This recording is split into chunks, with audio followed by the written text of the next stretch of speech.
Hello everyone, and welcome back to Wiki Whisperer, Articles Aloud.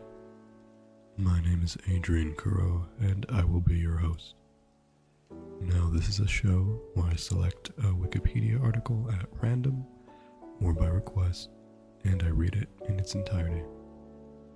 Now, to keep with the spirit of authenticity, as if I was truly reading to you, I've decided to do this show in one take, no cuts, no edits.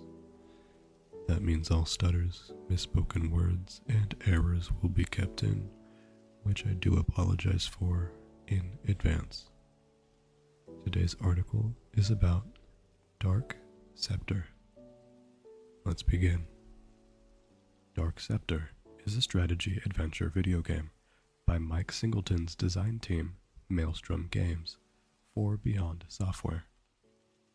It was published by Firebird Software for the ZX Spectrum in 1987 and for the Amstrad CPC in 1988.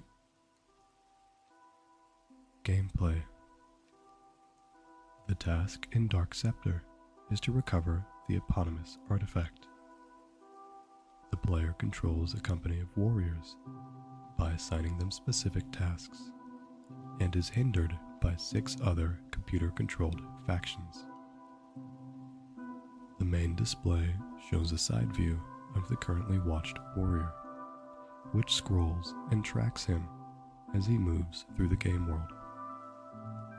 Each warrior has a rank, ranging from Thane, the team leader, to Thrall, the pawn of the game.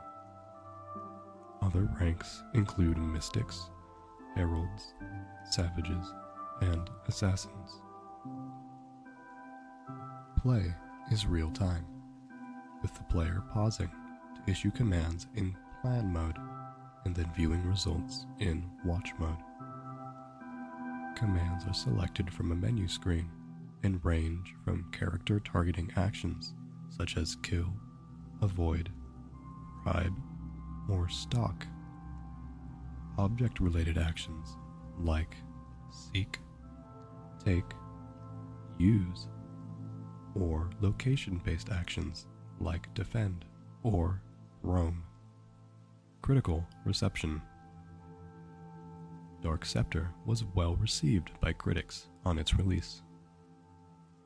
Your Sinclair awarded Dark Sceptre 9 out of 10, highlighting, quote, nifty graphics and sound, end quote, and the easy-to-play design.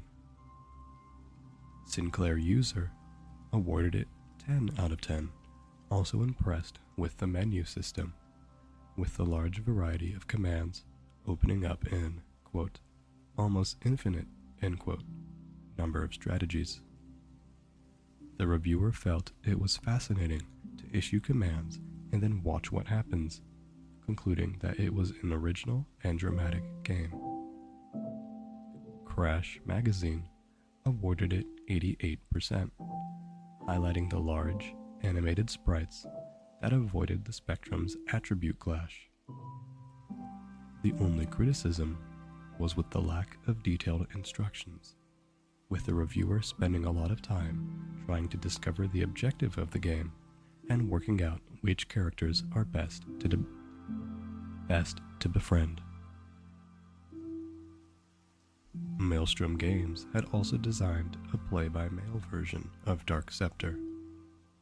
Players sent in their turns via ZX microdrive cartridge, whilst Singleton adjudicated the whole game. This version of the software allowed 2 modes of display: replay and simulation. Replay allowed the player to select a character and watch events that occurred since his last turn, whilst simulation predicts the events in the game based on the player's orders to his warriors. And with that, this concludes this week's reading for Wiki Whisperer Articles Aloud. It was a fairly short article this week, but that is what the random Wikipedia article generator has given to me, so what can you do? If you enjoyed this podcast, which I hope you did, please give it 5 stars on whatever podcast directory you may be listening on, as it really does help me out. If you have any tips on how I can improve my audio recording and or format, if you would like to request an article for me to read next week, or if you would simply like to give some words of encouragement, please feel free to do so by emailing me at wikiwhisperer@gmail.com. That is spelled WIKIWHISPER@gmail.com.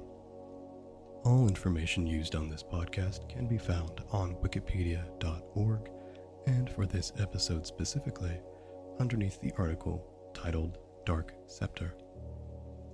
The information from the previously mentioned article is available for fair use underneath the Creative Commons license.